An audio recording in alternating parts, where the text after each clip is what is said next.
20 people. We are together. You're all My together. mother-in-law, my father-in-law, my brother-in-law, Yes. my sister-in-laws, everyone. And you're We've happy. grown. Yes, we are happy. How? At the same time, we have our own independence. We have our own space. We have our own voice. And what I would say at this point is that the support what you get from the family is very important.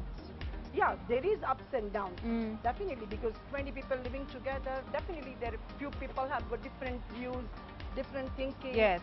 But at the end of the day, you understand each other.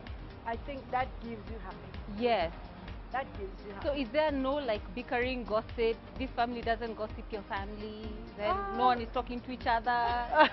You know, That's what I'm telling you. There is ups and downs. Yes. Yes, no doubt about it. Yeah. But I think sitting together, explaining your situation, sometimes people don't know what the situation was and why you behave like that. But when you explain them, when you make them understand, yeah, this was plus, black like this, and they will understand. Yeah. And compromise, understanding. Yeah. It really matters. So you Really come matters. together as a family and talk. Correct. Yes. Yes. We I have want to be our- married in an Indian family. I want conversation. North I African can show you families an are also Indian like boy that. if you want to. There's a proposal. We will talk off the show. Off the show, please. Yes. Part of my life private. Right. But we're not like that. No, we are. How? 'Cause in the traditional African, my mother, when we were growing up, we had the 7 of us. Yeah, we are 7. Yes. We had like, I think, 5 cousins. We had 3 neighbors who used to live. Their place was like less than half a kilometer away, but they used to live with us. Yeah. So I think our house, we had like around 20 people, plus my mom and dad, some uncles. Yeah. And we had 5 bedrooms. Yeah. And every bedroom had a double decker, and people could just kind of But you like... see, and that's the that's not the norm. It's the exception. Because yes, I know, like even for my parents, so it's that generation. Yes, it's that That generation, generation true. that, because you know your grandfather is a polygamist, so all the wives are there, then their kids. But even then, there's a lot of strife, and no, they all don't come together. So it's kids from wife number 1 striving against kids from maybe wife number 3, and then there's that mvurutano, and then there's a lot of that going on, as opposed to what I'm hearing her saying.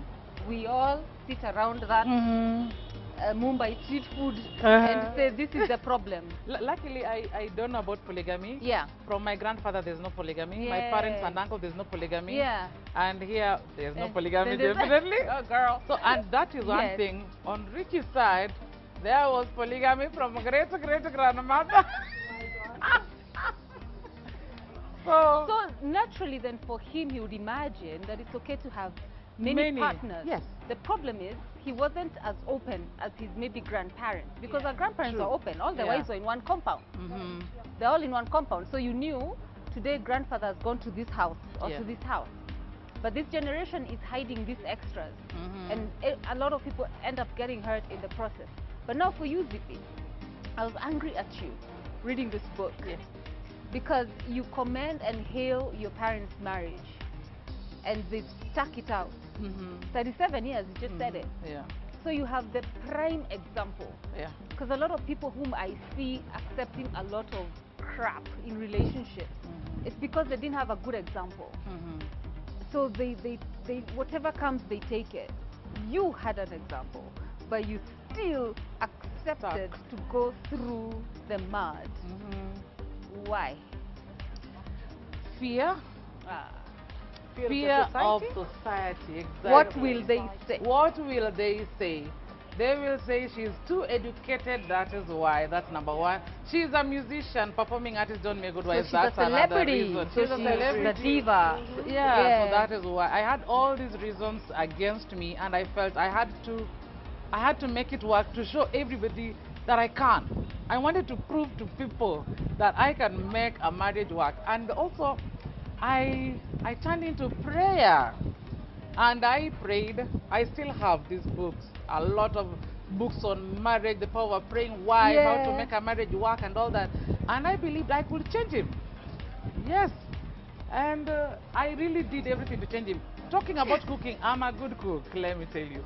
my mother is a good cook, and so I am a good cook. And I love cooking, not just being a good cook. I love cooking, even up to now. Yeah. So if it's cooking, whenever he was around, I bring it. cook. Yeah. For cooking, I would add it this way, that in our tradition, our Gujarati tradition, we say, Indian tradition rather, that man's love starts from the tummy. Yeah. So if you feed him well, he'll be happy. That's the first thing. Yeah. And another thing in our Indian tradition, that the man eats first and then the woman follows. Oh, as in you don't eat together, or if It used to has be, to not now. Okay, It used to be, not okay. now. Not nowadays, but yes, that you make food for all the men sit first, they eat, and they say, okay, fine, and then the ladies will follow that. I like So, that.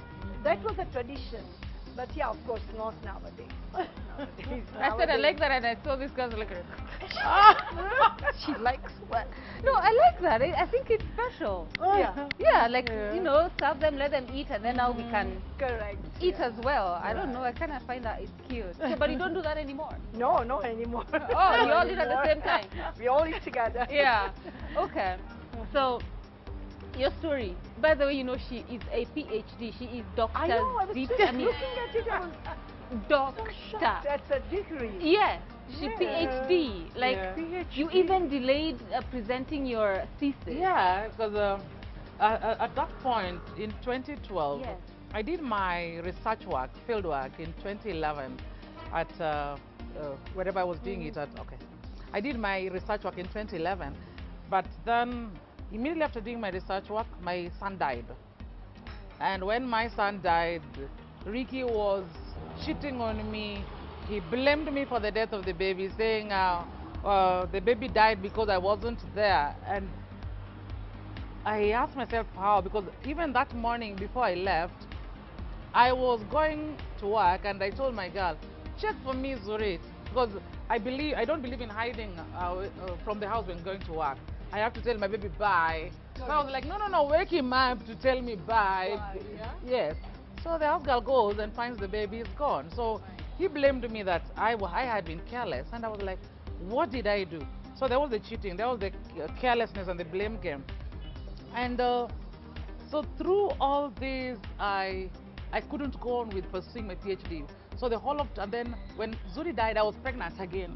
I told you we were doing it a lot. I'm like, man. Yes. I mean, your book was taking me this way. Yeah. I'm like, she got another So I child. got another baby in February. Yes. And with that second pregnancy, I think I had like 3 beatings. And the final one was in January, and I didn't even know that I was going to have this baby because he beat me and he left me in the house and he went to work. My mother called in the process and was like, are you giving birth? You know, I told her, no, Ricky has hit me. She called Ricky and Ricky was like, no, I have not hit her, she has just fallen down. And he left on a Sunday evening because sometimes after he came back from Germany, he used to work in Mombasa. So he could come on Friday evening, leave on Sunday. So he left. I had to crawl, check my phone, and call another lady. She's called Mama Ben. Yeah. Yes. She came, took me to Kitengela Medical, checked the ultrasound. Yeah. Baby was less active. You know, I was in the hospital for 3 days. He wasn't picking my calls. So all this, after having the baby, all that stress and all, by the time I left in December 2012, let me say in 2012, I didn't touch my PhD. You know, you say, today I'll touch it. Yeah. You go read it, then you're like in the middle. I don't know where in the middle my mind could go, but I could sit there, think, sleep, and maybe tomorrow, a whole year, nothing. So in 2013, after I left, is when I got to the reality, like, God, my contract has to be renewed. And I have nothing to give my supervisors. So I just went and talked to my immediate boss, who was also my supervisor, and I told him the truth because my problem is I'm too honest. I think that's the problem. No, I think that's the best quality. Yeah. To be open and to be frank. Yeah. And to be true. Well, That's yeah. how you get The help. society does not like people who are too honest. They like people to be honest, but not too honest. But you do it for yourself. Yeah. Yeah. So I told him everything. I told him my marriage is on the rocks. In fact, I'm not living with that guy. I have moved from Kitengela, a house we built together and all. And like, he beat you for it. Oh, he beat me for it twice. I think he beat me twice for that house because I used the money to buy tires for our car. Yes, because I was commuting from Thika Road to Kitangala to check the construction work. The tires got worn out too fast. I took the money, saying I will return it. I returned it, but when he came, I document everything, by the way. I'm very good at budgeting. So he came and saw the part where I had said I'd taken the money, but before he flipped on the page to see where I had returned it, I had been beaten. Yes. Have you ever gone through physical violence in your... Never. Never. Never ever. And What would happen if that ever happened? I think the best part is a joint family. Because if there's something wrong between two persons, like husband and wife, there's always other people around you to tell you the truth, to make you sit down, make you understand who is at fault, why is at fault, who has done wrong, why have he or she has done wrong. And I think that makes life more easier. Because you are in the fear, what you are talking about is fear. While is in our family, we don't have a fear. Even if I have something wrong, even if I'm not feeling well, or even if I have some problem with my husband, I've always some person there to talk to. And he or she will be definitely not doing favor to anyone. Yeah. He or she will be a neutral person. Objective. Correct. And they will guide you. Yeah. And they will make you understand. Yeah. And by the way, we were talking about my family, I mean myself, 35 years of happily married. Recently in November, I went to India to celebrate my parents' 65th wedding anniversary. So they are happily Why must be married. married to an Indian? There's I think there's something here. 65 years. We all brothers, we all sisters, we all got together. We had a very good time. We went out for a hill station. We celebrated their 65 Or is it even just the African And community? they both have 80 plus. And they're still living together. My mom is cooking food. My mom is doing all the prayers and our rituals and our traditions. And she's maintaining that. And she's happy. She's happy. Doreen, what are you asking? I was asking, is it maybe just the African community? African, but her parents are now 37 years married. Yes, not only Or maybe African or Indian. Yeah. Her parents are 37. And Actually, my parents are 37 happily. A lot of people come and ask them, you people are so happy. Because they don't just sit together. You know, like people say, gee, husband walk in front. No. They don't walk in front, behind. No. They walk together, they sit, they laugh together. Yeah. For me, I grew up in a polygamy family. Yeah, because we're 8, but I was born from my mom and my dad. I was the only one. Yeah, so I really don't want to go through that in my, in my future. Yeah. But there's nothing I can do. Yeah. That is theirs. Yeah, This is your story now. That's true. Yeah, you and, can and, write it I don't think it's African or Indian or Gujarati or any other community or caste. My husband is born and brought up here. He's almost touching 60 soon. So my father-in-law, they have been in this country since several years. So I think they're more Kenyan than Indian. So we know each and every tradition of each, and we have all the friends. I've got so many African friends. Some of you are here. I'll be one, but So I think it's not the caste or the creed or the community, but basically the understanding between husband and wife. Again, respect and trust, and sometimes yes, let go. But it should be both the ways, not only one. You're right. Not only one. I actually really agree with the part of respect and trust. Yeah. Leave the word love out. Love is first. out. Love is out. It's Yeah. only on Valentine's Day. Yeah. Because when there's respect and trust, then there's definitely love. Exactly. Yeah, Love comes exactly. automatically. I see that. No, but at least let love start, eh? At least let Yeah. love start, and then the rest can now come in and you know what I mean? Like someone can just come and say, let's I be an respect idol. And you. you're like, what are Do you you saying? respect What do you me? mean respect me? No, love starts. Love has to be there, definitely. Yes. At Yes. least it doesn't make it stay. Correct. Ah, Yeah. Love doesn't make it happen. Yeah. I hear you. Yeah. So how do you, like in your 35 years, like, keep the spark alive? How do you keep it exciting? Yes. I think it's not only being together, Yeah. but we have a common goal in our life. Yeah? We both are working with NGO, and we are working with so many children all around Kenya. So whatever we are doing, it's always being together. We go to the schools, we serve them uchi. Recently, when I said we went to Masai Mara to celebrate our 35th anniversary, but even during that period, one whole morning we spent with the kids in Masai Mara school. Wow. So I think that is also keeping us very close and happy. Yeah. I And like that. A common goal. Yeah, you have Common something to goal. do together. common interest. And not whatever you kept doing here. Not No, that one. we were too separate. No, you are not. I'm saying the Yeah. common goal is not the too much. one. Oh! Yeah. No, that Find one, no. something for community. Yes. Right. Maybe you have a different career. I'm a housewife. Yeah, I'm not working as an office or anywhere. My husband has got his own business. Yeah. So he has got his life. I've got my life. But But you at have the this same that time, brings we have you. a common goal. I like common it. I like That's it. that's I think that's a powerful Yeah. correct. I totally agree with Yeah. that. Wow. Have a common thing you can do together. At least Yeah. there has to They're be in one or Messia. two things which are common, which Yeah. can make you move. I like that. Mm. Okay. So now you haven't heard her story.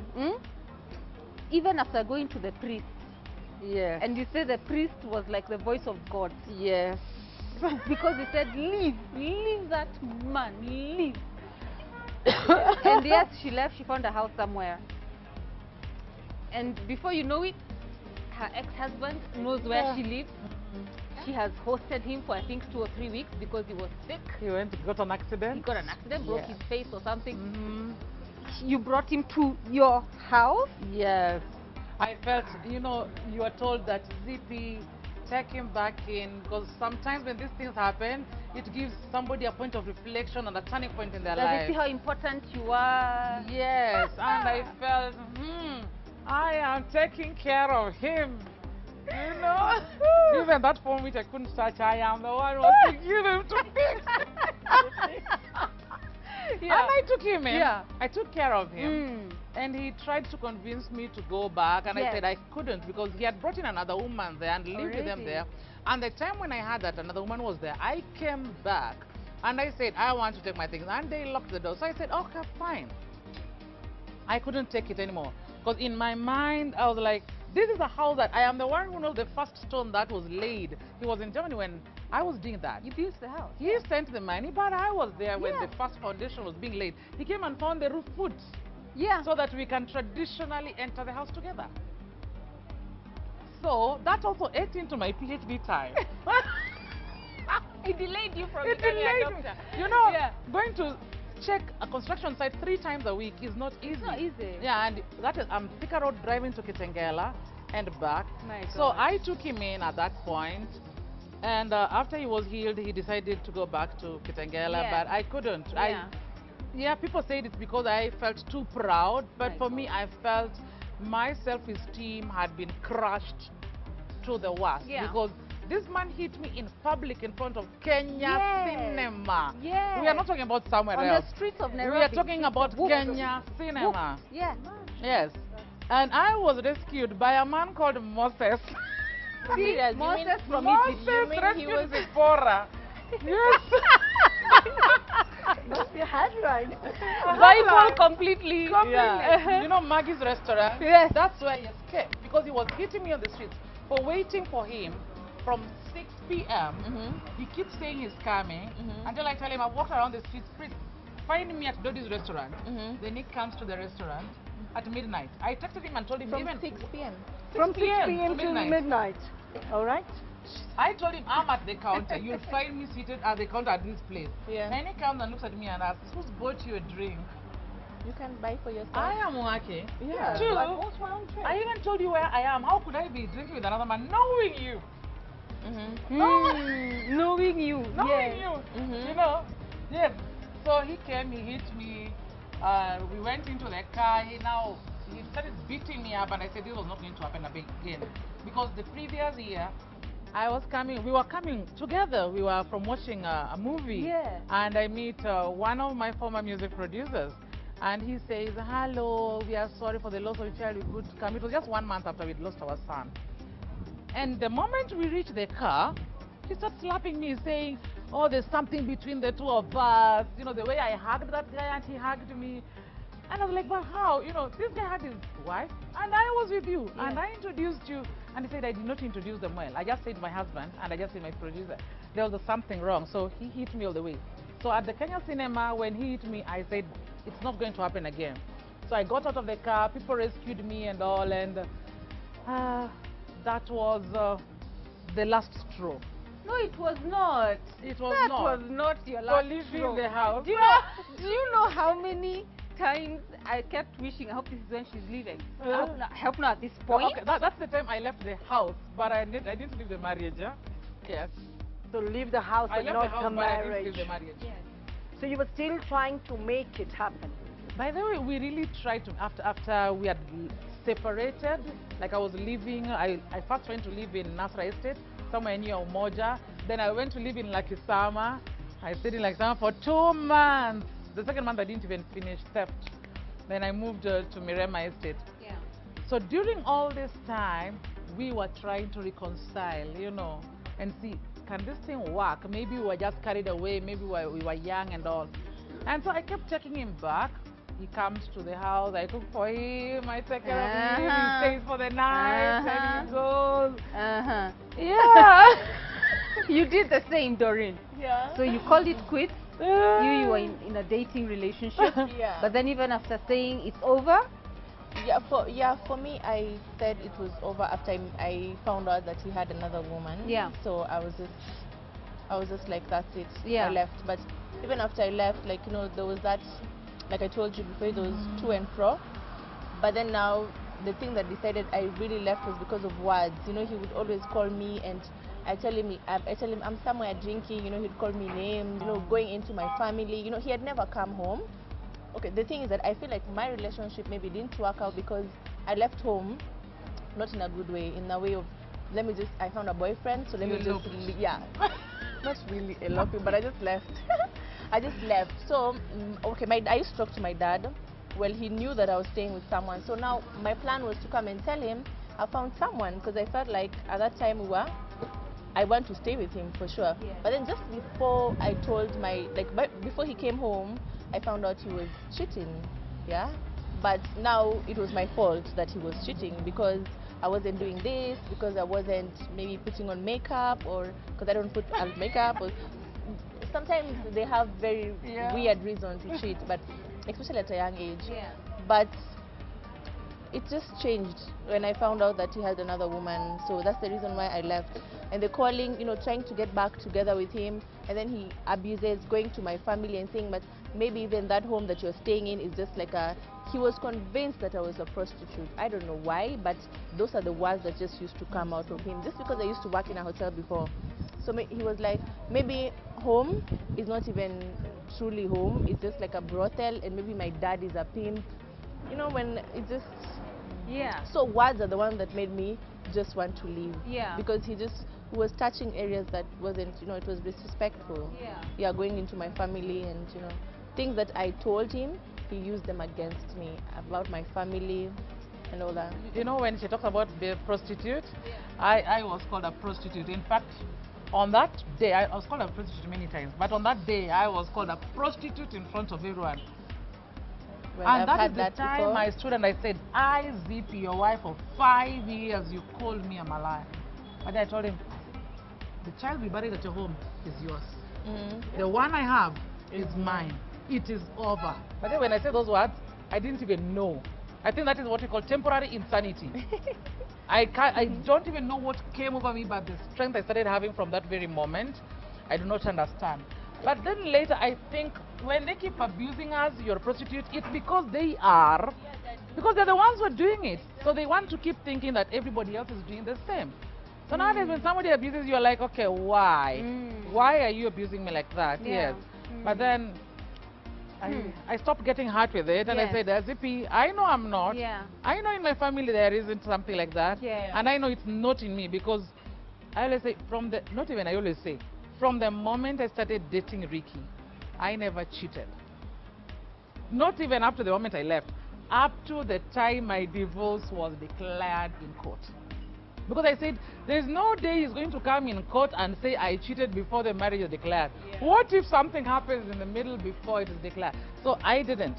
And so whenever anyone says that word prostitute, I'm like, I am not. Yes, Yes. you know yourself. Yes. You know the truth. Exactly. You know, this conversation won't be over today. There's a lot still to talk about. So why don't you join us next week as we hopefully find a way to conclude this, and you'll get to know that Zippy still stayed in that thick relationship, but there's some hope at the end of this tunnel. So tune in next week, same day, same time.